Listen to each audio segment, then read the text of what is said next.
I was standing just off stage when I saw my father's hand stop mid-applause, frozen in the air as if something had just knocked the breath out of him, and for a split second before anyone else noticed, I realized that whatever was about to happen next was never supposed to include me. My name is Claire Bennett, I'm 22 years old, and 2 minutes before that moment, my parents were sitting front row at Whitmore University's graduation ceremony, dressed like they were attending the most important event of their lives because to them they were. My sister Madison was graduating that day, their golden child, the one they had invested everything in, the one they told everyone about, the one they believed would carry the Bennett name into something bigger, something impressive, something worth talking about at dinner parties. My mother was holding a bouquet wrapped in white paper, the kind that probably cost more than the textbooks I had spent the last 4 years sharing, borrowing or going without. My father had his phone ready, already angled toward the stage, waiting for Madison's name to be called so he could capture the moment he had paid for, the moment he had planned for, the moment he believed belonged to her. I watched them from the shadows behind the curtain, close enough to see the way my mother leaned forward every time a name was announced, close enough to hear my father whisper, "She's next," with a kind of quiet pride I had spent my entire childhood trying to earn. They didn't know I was there, not really, not in any way that mattered, because 4 years ago, in the same house where I grew up, sitting on the same beige couch that still had a stain from when I spilled juice at age 9, my father looked at both of us and made a decision that split our lives into two completely different paths. He said the family could only afford to send one of us to a top school, and he chose Madison without hesitation, like the answer had always been obvious. I remember the way he leaned back in his chair, fingers steepled like he was closing a business deal, and said, "College is an investment and your sister is the better investment." And just like that, my future became something I was expected to figure out on my own. I didn't argue, not because it didn't hurt, but because I had already learned that arguing never changed anything in our house. It only made things quieter afterward, colder. So I nodded, smiled, even like I understood, like I agreed, like I wasn't standing there watching my life get measured and dismissed in the same sentence. And now here we were, 4 years later, thousands of people filling the auditorium, cameras flashing, families cheering, my parents sitting exactly where they had always wanted to be, right at the center of a moment that proved they had chosen correctly. Madison's name was called and the crowd erupted. My mother stood immediately, clapping too loud, my father lifting his phone higher, capturing every second as she walked across the stage in her pressed gown, confident, smiling, exactly who they believed she would become. I watched them celebrate her, and for a brief moment it felt like nothing had changed, like I was still invisible, still the daughter who didn't quite matter in the ways that counted. But then the applause started to fade, and the dean stepped back up to the podium with a new envelope in her hand, her voice steady as she prepared to announce something that wasn't on the printed program, something that would shift the entire room without warning. I saw my father lower his phone, confused, my mother sit back down slowly, both of them leaning forward again, trying to understand why the ceremony wasn't over yet. And that's when the dean cleared her throat, glanced down at the card, and in that tiny pause before she spoke, I realized that the next name she was about to say was the one my parents had never once imagined hearing in a room like this. And when my father finally understood what was happening, that was the exact moment his hands stopped clapping. For years earlier, the air in our living room felt heavier than usual, like something important was about to be decided even before my father opened his mouth, and I remember the exact angle of the late afternoon sunlight coming through the blinds, cutting across the carpet in thin lines while Madison stood near the window already smiling like she knew how this conversation would end. I was sitting on the edge of the couch with my acceptance letter folded neatly in my lap, the paper soft at the corners from how many times I had reread it, trying to convince myself it meant something, trying to believe it would change the way my parents saw me. My father, Robert Bennett, stood by the fireplace with a sheet of paper in his hand, numbers written across it in careful columns, the kind of list he made when he wanted everything to sound logical, final, unquestionable. My mother sat beside me but slightly turned toward Madison, her body already aligned with the decision before it was spoken, her hands clasped tightly together as if this was difficult for her, even though she never once looked at me. "We need to talk about college," my father said, his voice calm, measured, like he was presenting a plan at work instead of deciding the future of his daughters. Madison nodded eagerly, stepping closer, her excitement barely contained, while I sat still, waiting, holding on to the small, fragile hope that for once we might be treated the same.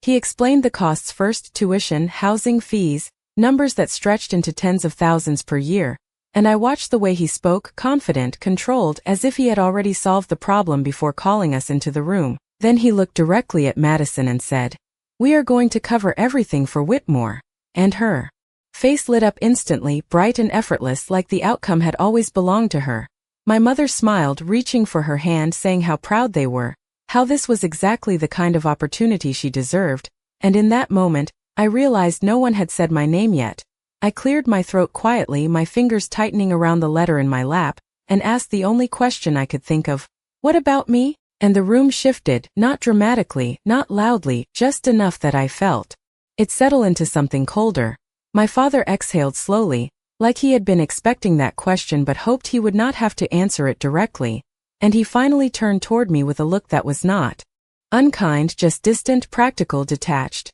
"Claire," he said, using the same tone he used when explaining something simple, something obvious. "You are smart, you always have been, but we cannot do both." And he gestured toward the paper in his hand as if the numbers themselves had made the decision for him. I nodded slightly, waiting for the part where he would say they would help me somehow, that there was a plan, that I mattered in this equation too, but instead he continued, "You will have to find another way." And that was it, no apology, no hesitation, just a conclusion. Madison squeezed my hand briefly, a quick, almost automatic gesture, and said, "You will figure it out, you always do," before turning back to my parents to talk about dorms and campus tours like the conversation was already over. I sat there for a few seconds longer, feeling the weight of something I could not yet name settle into my chest, and I remember thinking that this was the moment everything quietly split, not with a fight or a raised voice, but with a simple decision that placed one of us ahead and left the other behind. I stood up slowly, smoothing out the folded letter in my hands,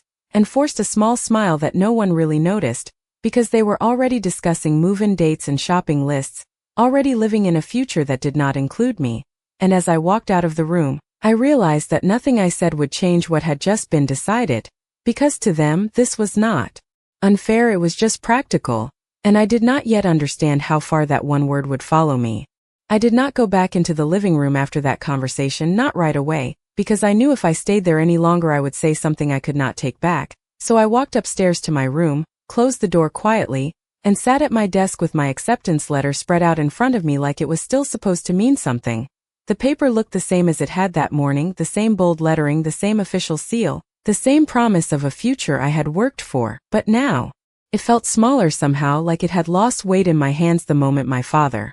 decided it was not worth investing in. I stared at the numbers printed in the brochure I had tucked inside the envelope, tuition, housing, fees, all of it adding up to something that suddenly felt impossible, and I remember doing the math in my head over and over again, like if I calculated it enough times the answer might change, but it never did. I opened my laptop, the one I had been using since sophomore year with the battery that only lasted about 40 minutes unless it was plugged in, and typed slowly into the search bar, "How to pay for college without parental support." And the words looked strange on the screen, too formal for what had just happened, too distant from the reality of sitting in my own house and realizing I was on my own. The results loaded one by one: scholarships, grants, student loans, work-study programs, each link offering a version of hope that came with conditions, deadlines, requirements that I did not yet understand, and I clicked through them anyway. Reading everything, taking notes, trying to build something out of nothing. Downstairs I could hear my parents and Madison talking, their voices lighter now, almost celebratory, planning campus visits,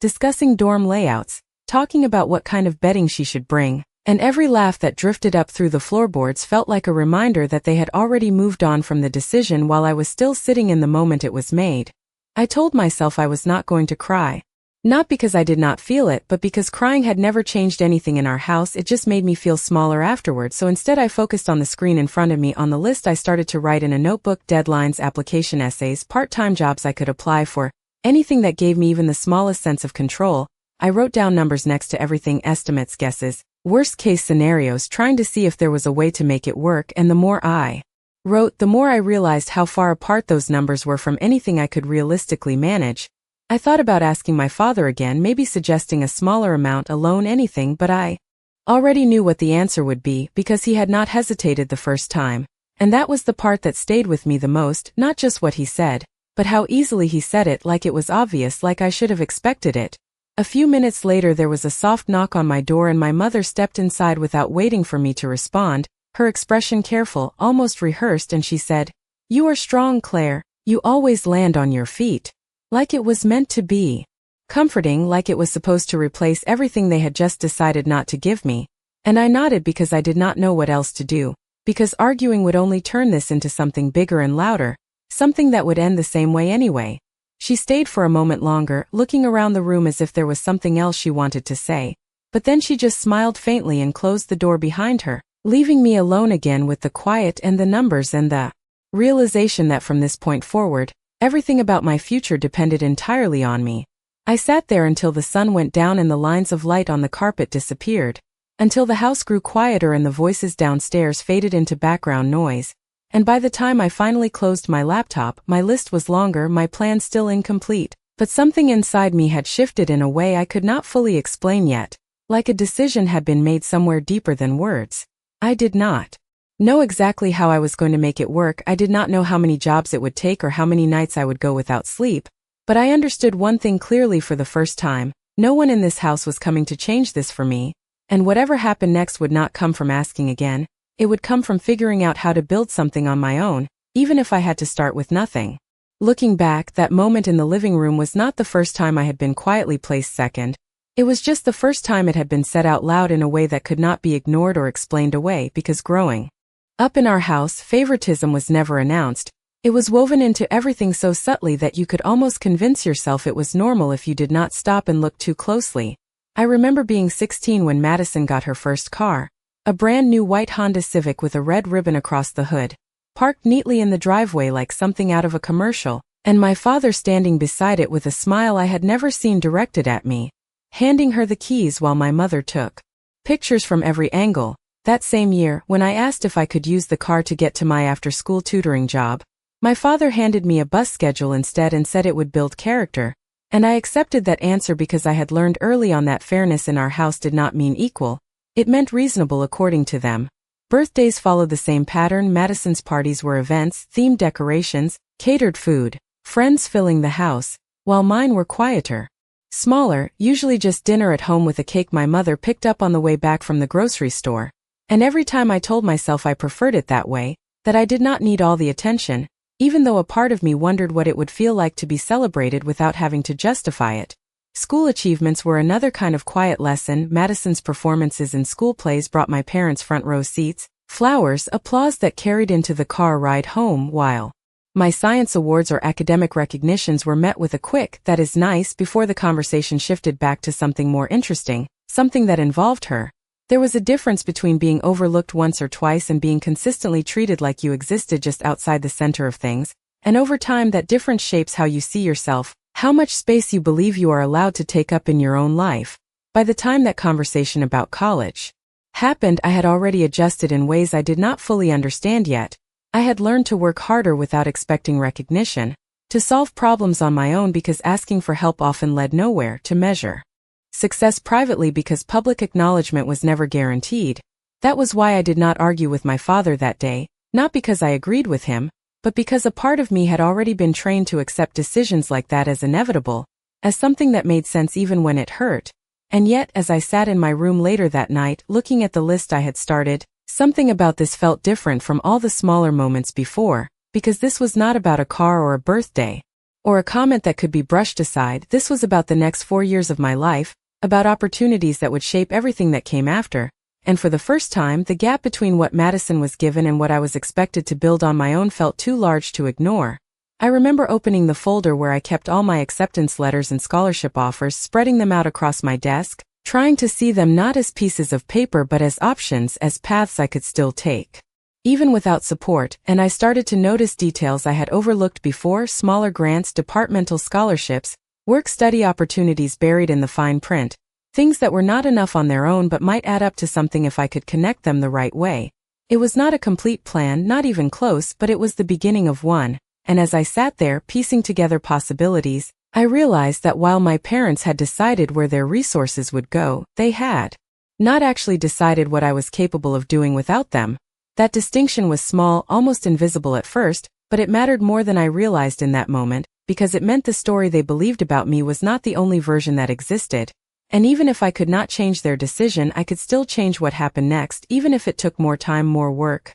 and more risk than anything I had ever done before, and I did not know it yet, but that quiet shift in perspective was the first step toward a path that would eventually bring me back to that stage in a way none of us had planned. The next morning I woke up before my alarm, not because I had slept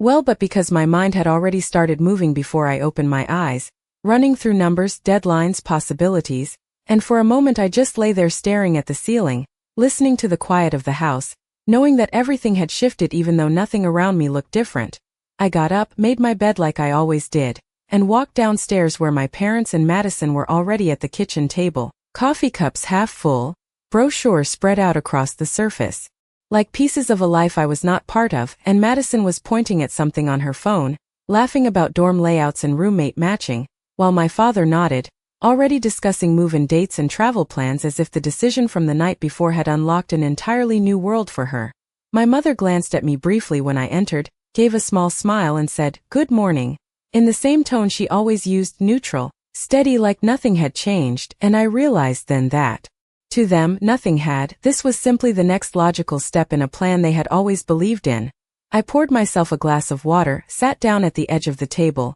and listened for a few seconds as they talked about tuition deposits and orientation schedules, each detail reinforcing the reality that they were investing not just money but attention, time, and energy into Madison in a way I would never receive. My father eventually turned to me and said, "You should start looking into your options soon, deadlines come up fast." And there was something almost instructional about the way he said it, like he was giving advice rather than acknowledging what he had taken off the table. I nodded and said, "I already started." And that was true, even if what I had started was incomplete and uncertain. And for a brief moment he looked at me with what might have been approval, or maybe just relief that I was not pushing back, not making this harder than it needed to be. Madison reached over and squeezed my arm again, smiling as she said, "See, you are going to be fine." And I smiled back because it was easier than explaining that being fine was not the same as being supported, not the same as being chosen. After breakfast, they left to visit Whitmore's campus for a scheduled tour,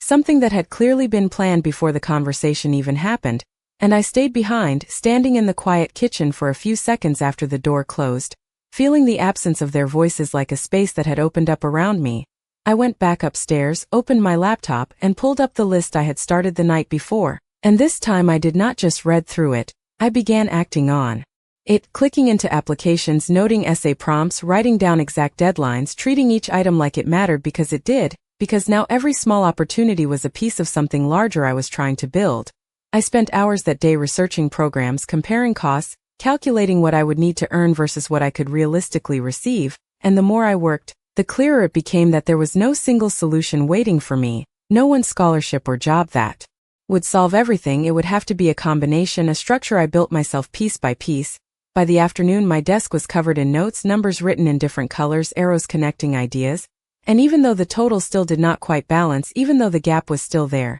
something about seeing it laid out in front of me made it feel less impossible, more like a problem that could be solved with enough time and effort. I opened a new document and started drafting my first scholarship essay, staring at the blank page for a long moment before typing the first sentence, unsure of how to explain a situation that felt both deeply personal and strangely common, how to describe being capable but not supported without sounding bitter or entitled, and I deleted the first few lines more times than I could count before something finally started to take shape. As the hours passed, I lost track of time, focused only on the work in front of me, on the idea that if I could just keep moving forward even in small steps, I might be able to close the distance between where I was and where I needed to be. By the time the sun began to set, casting long shadows across my room,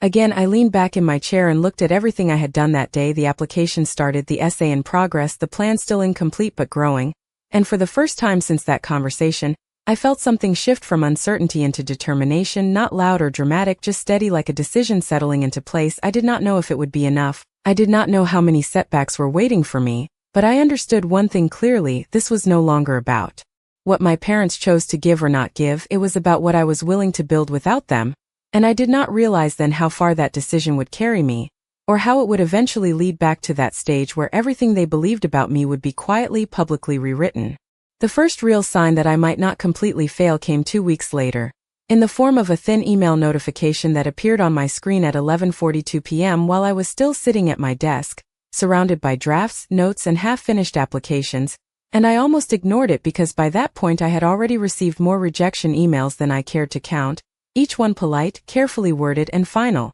But something made me click it anyway, and I read the words twice before they fully registered: a partial merit scholarship from Eastbrook State University, not full tuition, not even close, but enough to reduce the cost by a significant margin, enough to shift the numbers in my notebook in a way that made the entire situation feel slightly less impossible. I sat there staring at the screen, not celebrating, not yet, just recalculating in my head, subtracting the amount from the total, adjusting the columns I had written out, and for the first time the gap between what I had and what I needed felt like something that might actually be closed with enough effort.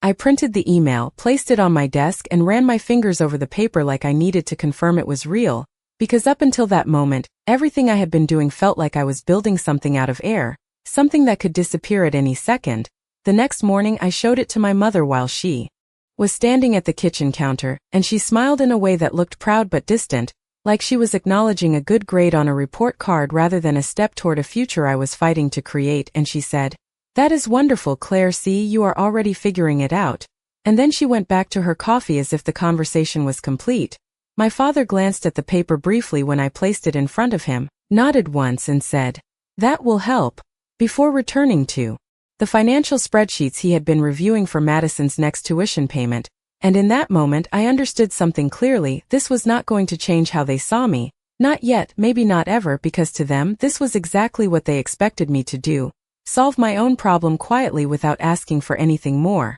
Madison hugged me quickly when she heard the news, her excitement genuine but light, like this was a nice development rather than something that carried the weight of my entire future, and she said, "I knew you would get something," before telling me about her upcoming orientation schedule and the new laptop my parents had just bought her, and I listened, nodding at the right moments, feeling the familiar contrast settle back into place between our two lives. That afternoon, I went back to my room and updated my notebook again, rewriting the numbers, adding new columns, estimating how much I could earn if I worked 15 to 20 hours a week during the semester and more during breaks, calculating the cost of textbooks, housing, food, transportation, every detail broken down into something I could manage, something I could plan for. The gap was still there, smaller now but still significant, and I knew that one scholarship was not enough. It was just the beginning, a small piece of a much larger structure I still had to build. I started applying for more opportunities immediately, using the first acceptance as proof that I was on the right track, refining my essays, tightening my arguments,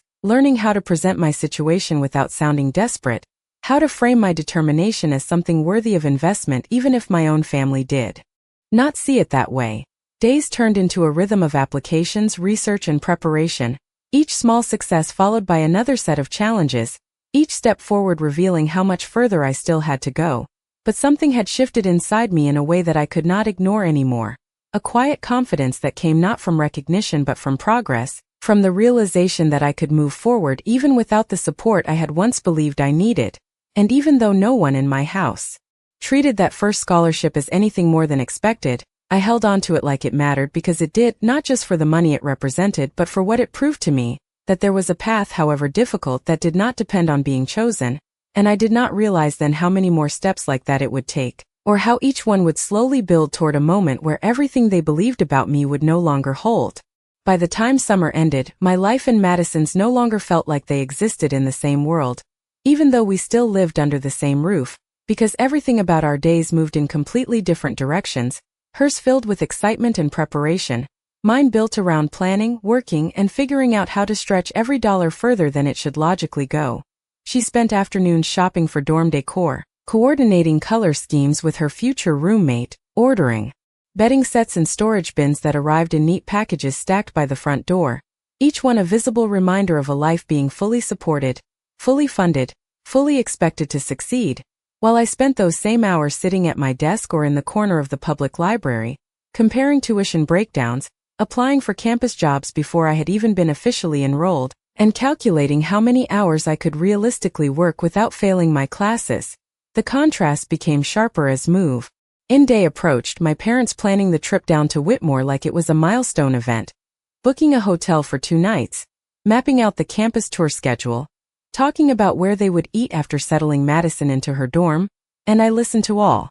of it quietly, not because I was uninterested, but because I understood that none of those plans included me in any meaningful way. When my own acceptance to Eastbrook State was finalized, it did not come with a celebration or even a family dinner. It was acknowledged over breakfast with a brief "that is a good option" from my father and a nod from my mother before the conversation shifted back to Madison's packing list. I moved into my dorm 2 weeks after Madison, driving myself in my old car. With everything I owned packed into the trunk and back seat, checking in at a folding table staffed by student volunteers, carrying my own boxes up 2 flights of stairs without anyone taking pictures or offering advice, and I told myself that it was fine, that independence was what I had chosen, even if it had not really felt like a choice at the time. The first week was a blur of orientation sessions, campus maps, and trying to understand how to balance everything I had committed to: classes scheduled back-to-back, a part-time job at a campus cafe that started at 6 in the morning, and a work-study position in the library that filled most of my afternoons, leaving evenings for studying, writing, and catching up on everything I did not have time for during the day. There were moments when the exhaustion hit so hard it felt physical, like my body was trying to slow me down even as my mind kept pushing forward, and I remember one night sitting at a small desk in the library staring at a textbook I could barely keep my eyes open to read, wondering how long I could maintain this pace without something giving out. Meanwhile, Madison's updates came through social media, photos of campus events, group dinners, smiling faces in perfectly lit dorm rooms, captions about how much she loved her classes, how amazing everything felt, and I would scroll through them during short breaks, feeling a complicated mix of pride, distance, and something I did not want to name because it was easier to focus on my own path than to compare it to hers. I called home occasionally, short conversations where my mother would ask if I was eating enough and my father would remind me to stay on top of my grades, practical advice that felt more like checkboxes than concern, and every time I hung up, I returned to my routine with the understanding that this was what my version of college looked like: structured, demanding, built entirely on what I could manage alone. Over time, that routine became something I relied on, not because it was easy but because it was consistent, and within that consistency, I started to find small moments of control, a shift in how I approached problems, how I organized my time, how I pushed through challenges without waiting for someone else to step in. I began to notice that while my situation had started from a place of lack, it was forcing me to develop something else entirely, a kind of resilience that did not depend on external validation, and even though it did not feel rewarding in the moment, even though most days ended with more exhaustion than satisfaction, there was a quiet part of me that understood this was shaping me in ways I could not yet measure. And I did not know it then, sitting in that library with my notes spread out and my schedule packed tighter than it should have been, that all of those long days and early mornings were building towards something much larger than just getting through the semester, something that would eventually bring me back into the same room as my family under very different circumstances, where the version of me they thought they understood would no longer fit the reality standing in front of them. There was a point about halfway through my first semester when the routine stopped feeling manageable and started feeling like something I might not be able to sustain, not because I had not planned carefully enough, but because no plan can fully account for the way exhaustion builds when there is no margin for error, no backup, no safety net to catch you if something slips. My days began at 5:30 in the morning, alarm cutting through whatever sleep I had managed to get, and by 6 I was already behind the counter at the campus cafe, pouring coffee, memorizing regular orders, learning how to move quickly enough to keep the line from backing up while my mind was still trying to wake up. By 8 I would be in class, sitting in the front row not because I wanted to stand out but because I needed to stay focused, needed to absorb everything the first time because I did not always have the luxury of going back over it later. Afternoons blurred into my work-study shift at the library, shelving books, checking out materials, answering questions from students who seemed to have far more time than I did, and by the time evening arrived, I was already running on whatever energy I had managed to conserve throughout the day. It was during those late nights, sitting at a small desk under fluorescent lights, that the reality of my situation pressed in the hardest, because that was when the distractions were gone and all that was left was the work in front of me and the quiet awareness of how much depended on whether I could keep going. There were days when I skipped meals without realizing it until my hands started to shake slightly while I was writing notes, moments when I had to reread the same paragraph 3 or 4 times because my mind would not hold on to the words, and I remember thinking more than once that this was not how college was supposed to feel, not this constant balancing act where one missed shift or one lower grade could tip everything in the wrong direction. The financial gap that I had been tracking so carefully did not disappear, it shifted, sometimes narrowing with a new scholarship or a small grant, sometimes widening again when unexpected costs appeared, a required textbook that was more expensive than I had planned for, a lab fee that had not been clearly listed, and each time I adjusted, recalculated, pushed something else further, telling myself it was temporary, that I just needed to make it through the semester. Madison's world, from what I could see, continued on a completely different track, her updates filled with events, study groups, late-night outings that looked effortless, and while I did not resent her for it, I could not ignore the contrast, how differently our experiences had unfolded from the same starting point. One night, after a particularly long shift followed by 3 hours of studying, I closed my notebook and just sat there for a few minutes, staring at the empty space in front of me, feeling the weight of everything settle at once, the pressure, the responsibility, the quiet understanding that if I stopped pushing, even for a short time, things could start to fall apart. It was in that moment that I realized something I had not fully admitted to myself before, that this was not just about proving my parents wrong or finding a way through college, it was about redefining what I believed I was capable of handling, because up until then I had always operated within limits that were set or at least supported by someone else, and now those limits were gone, replaced by something much less certain but also much more personal. I picked up my pen again, not because I felt energized or inspired, but because stopping was not an option I could afford, and I went back to my notes, working through the material one section at a time, focusing on what I could control in that moment instead of everything that felt overwhelming. Over time, that approach became something I relied on, breaking problems down, addressing them piece by piece, not letting the full weight of the situation stop me from moving forward, and while it did not make things easier, it made them possible. And even though I did not feel it immediately, even though most days ended with more fatigue than satisfaction, there was a slow, steady change happening beneath the surface, a shift in how I handled pressure, how I adapted when things did not go as planned, and I did not realize then how much that ability to keep going under strain would matter later, or how it would eventually place me in a position where the same people who once saw me as the lesser choice would have to reconsider everything they thought they knew about me. It happened on a Thursday afternoon near the end of October, one of those days where everything felt slightly off even before anything actually went wrong, and I remember it clearly because I had just come out of my economics midterm feeling less confident than usual, not terrible but not as sharp as I needed to be, and as I walked across campus toward the library I was already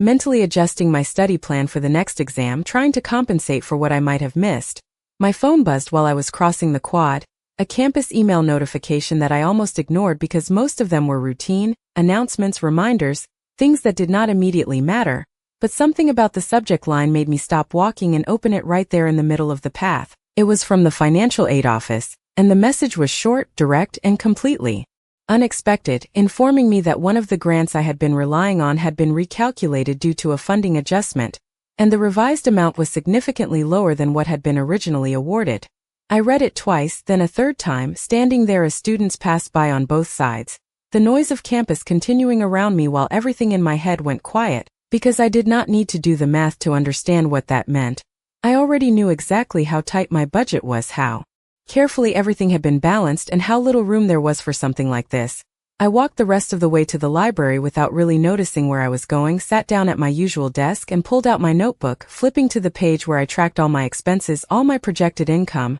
every number that kept my situation just barely manageable, and I started recalculating, subtracting the difference, adjusting the totals, trying to see if there was a way to absorb the change without everything else collapsing. But no matter how many times I ran through it, the result stayed the same. The gap had widened again, and not by a small amount, by enough that it could not be ignored or patched over with a few extra hours at work. I sat there for a long time, staring at the numbers, feeling the familiar pressure return, but sharper this time, more immediate, because this was not something I could fix gradually over months. This was a problem that needed a solution before the next tuition deadline. For the first time since I started, I seriously considered what it would mean to stop, not permanently, not giving up entirely, but taking a break, reducing my course load, stretching everything out so I could work more and save, and the thought alone felt like a step backward I could not afford, not just academically but personally, because it meant accepting that I could not keep up with the pace I had set for myself. I closed my notebook and leaned back in my chair, pressing my hands against my temples, trying to slow down the rush of thoughts that all seemed to lead to the same place: uncertainty, risk, the possibility that despite everything I had done so far, it might not be enough. It was in that moment, when I was considering options I had not allowed myself to think about before, That someone stopped at the edge of my desk and said my name, not loudly, just enough to pull me out of the spiral I had slipped into. And when I looked up, it was Professor Reeves from my afternoon class, standing there with a stack of papers in one hand and a look that suggested he had been observing more than I realized. "You look like you are trying to solve something bigger than an assignment," he said, his tone calm but direct, and for a second I considered brushing it off, giving the same automatic response I always gave when someone asked if I was okay, but something about the way he said it made that feel unnecessary. I hesitated, then nodded slightly, not fully explaining, not yet, but enough to acknowledge that he was not wrong, and he pulled out the chair across from me and sat down without waiting for an invitation, setting his papers aside as if whatever I was dealing with mattered more in that moment. I did not know then why he had stopped, or how much that small interruption would change the direction of everything that followed, but as I sat there with my notebook open and the numbers still staring back at me, I realized this might be the first time since I started that someone was actually seeing what I was carrying, not just the results, not just the grades or the schedule, but the weight behind them, and I did not yet understand what that would lead to, only that this moment was different from all the others that came before it. For a few seconds I did not say anything because I was not used to explaining my situation out loud, not in a way that made it real to someone else, and I could feel the hesitation sitting in my chest as Professor Reeves waited, not impatiently, just present, like he was giving me space to decide whether I wanted to speak or not. I glanced down at my notebook, at the columns of numbers that had just stopped making sense, and finally said, "One of my grants was reduced," keeping it simple, factual, like if I did not add emotion to it, it might feel more manageable. He nodded once, not surprised, not dismissive, just absorbing the information, and asked, "By how much?" And I told him, watching his expression shift slightly as he processed the impact, because even without knowing all the details, he understood what that kind of change could mean for someone in my position. "And you are working already?" he said, more as a statement than a question, and I nodded again, explaining my schedule briefly: the cafe in the morning, the library in the afternoon, classes in between, and as I spoke, I realized how structured everything had become, how tightly every hour of my day was accounted for.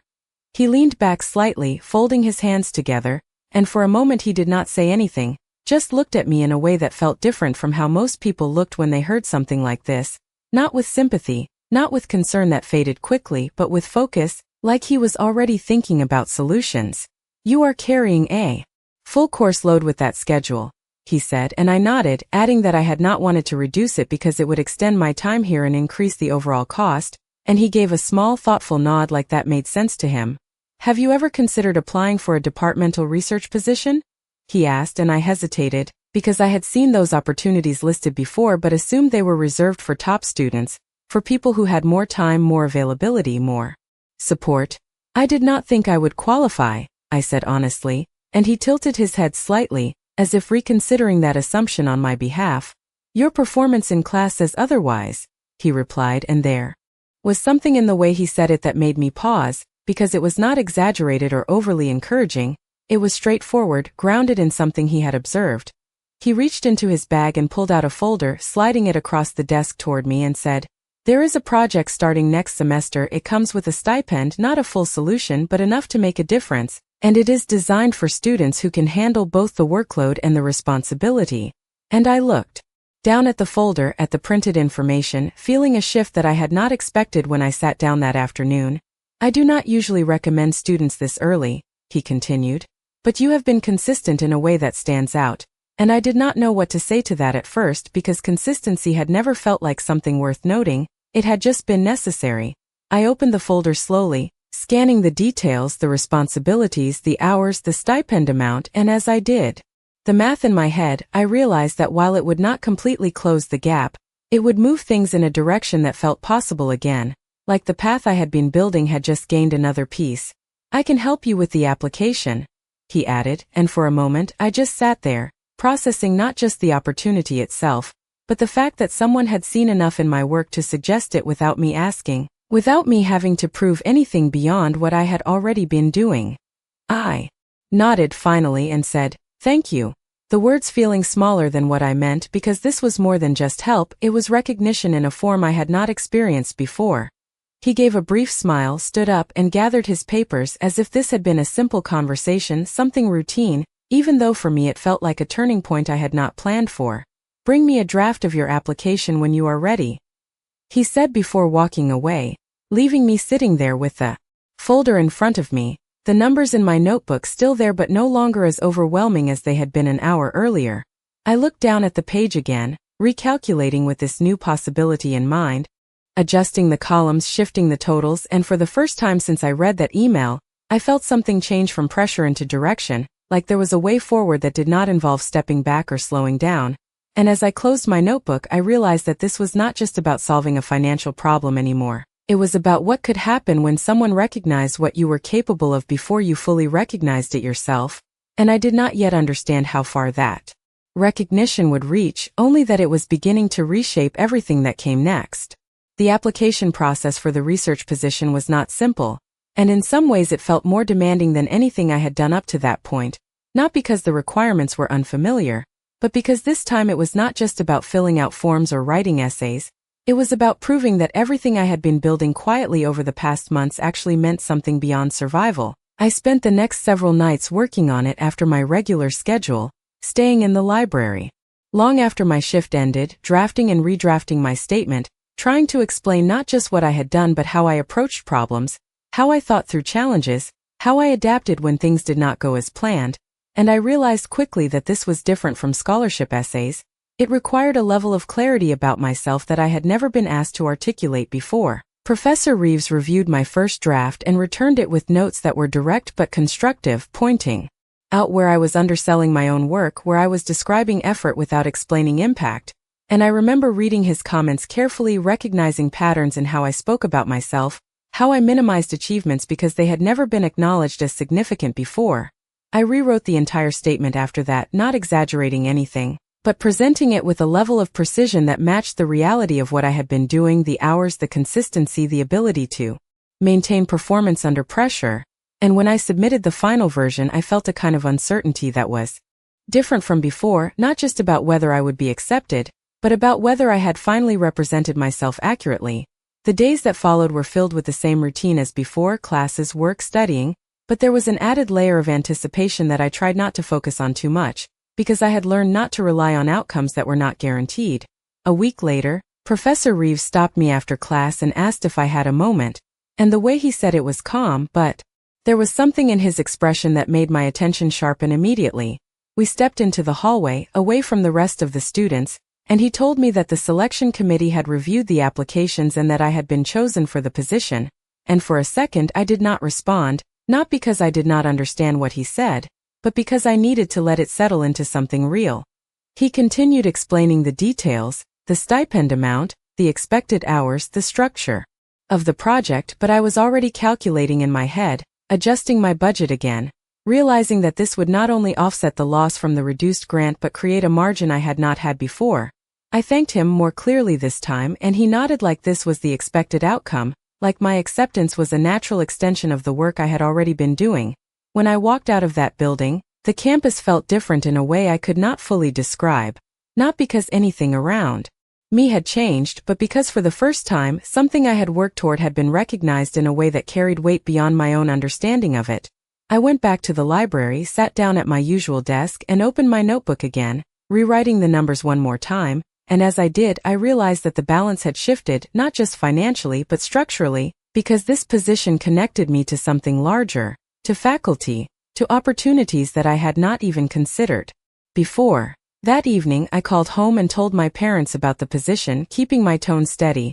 explaining the details in a way that made it clear this was not just another small step, and my father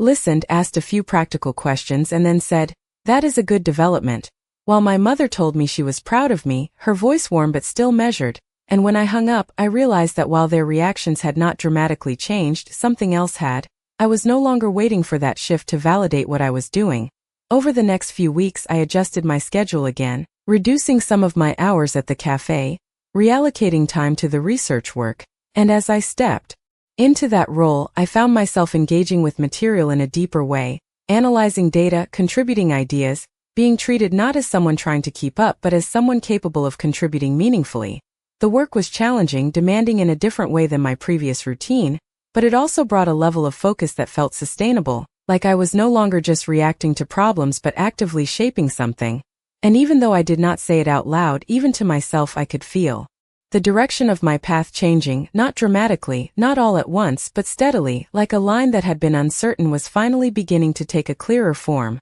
And I did not yet know how far that line would extend, only that it was leading somewhere very different from where I had started. The transition into the second semester was supposed to feel like progress, and in many ways it did. My schedule was more balanced, the research position had stabilized my finances enough that I was no longer calculating every single dollar with the same urgency, and for the first time since I arrived, there were moments when I could actually focus on learning instead of just surviving. But progress, I learned, does not always move in a straight line, and sometimes the point where everything starts to come together is also the point where the pressure shifts into something more complex, something harder to anticipate. The research project quickly became more demanding than I had expected, not just in terms of time, but in the level of thinking it required, analyzing patterns, drawing conclusions, contributing ideas that were no longer just exercises but part of something that mattered beyond a classroom setting. And while that challenge excited me, it also exposed areas where I was still catching up, where the foundation I had built under pressure needed to be strengthened in ways I had not fully prepared for. There were nights when I found myself staring at datasets or research notes long after everyone else had left, trying to connect pieces that did not immediately fit, pushing through the frustration of not getting it right the first time. And it was different from the exhaustion of my first semester. This was not about physical fatigue, it was about mental strain, the kind that comes from operating at the edge of your ability and realizing that the next step requires more than just effort. At the same time, my classes had become more advanced, expectations higher, and even though I had adjusted my work hours, the combination of coursework and research left very little room for anything else, and I could feel the balance I had worked so hard to create starting to tighten again, not collapsing but narrowing, leaving less space for mistakes. It showed up in small ways at first: a quiz grade that was lower than I expected, an assignment that took longer than planned, moments in class where I hesitated before answering because I was still processing the material while others seemed to move through it more easily, and each of those moments added up quietly, creating a sense of doubt that I had not felt since the beginning. I told myself it was temporary, that this was just the next level of difficulty, but there were nights when that explanation did not feel convincing enough, when I questioned whether I had reached a limit, not because I lacked effort, but because the pace and the expectations were beginning to stretch beyond what I had experienced before. One evening, after receiving feedback on a research draft that pointed out several areas needing revision, I sat alone in the study room, reading through the comments slowly, feeling that familiar tension return, the same pressure I had felt months earlier when the numbers did not add up. Except now it was not about money, it was about capability. I closed the document and leaned back, staring at the ceiling for a moment, letting the silence settle around me, and for the first time since I started this path, I allowed myself to consider the possibility that maybe I had taken on too much, that maybe the version of me I was trying to become required more than I could consistently deliver. But even as that thought formed, something else followed it, quieter but more persistent, a reminder of everything that had brought me to this point, the long nights, the adjustments, the small steps that had accumulated into something real, something measurable. I picked up the document again, reading through the feedback once more, this time not as a list of shortcomings, but as a map of what needed to improve, and I began working through it, one section at a time, not rushing, not trying to fix everything at once, just moving forward in the same way I had learned to handle every other challenge, piece by piece. It was not easy, and it did not immediately restore my confidence, but it created momentum, a way out of the doubt that had started to build. Over the next few weeks, I continued refining my work, asking more questions, staying after meetings to clarify concepts,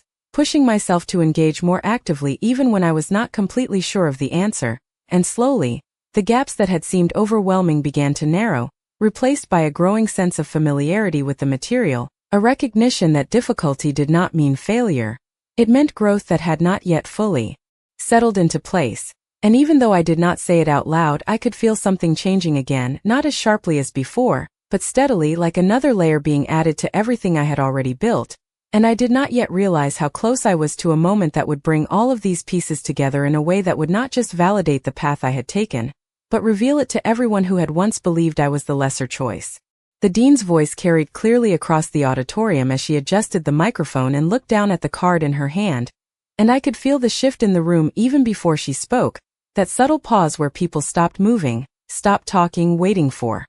whatever came next, and from where I stood just off stage, I could see my parents leaning forward again, their attention pulled back to the podium without fully understanding why. Madison had already taken her seat, her moment complete, her name already announced, her achievement already celebrated, and everything about my family's posture suggested they believed the ceremony was moving toward its conclusion, that the most important part of their day had already happened. The dean cleared her throat and began speaking about a student recognition that was not listed in the program, something about exceptional academic performance, sustained contribution, and leadership within the university, and as she spoke, I watched the audience shift from casual attention to focused interest, heads turning, people sitting up straighter, trying to anticipate who would be called. My father lowered his phone slightly,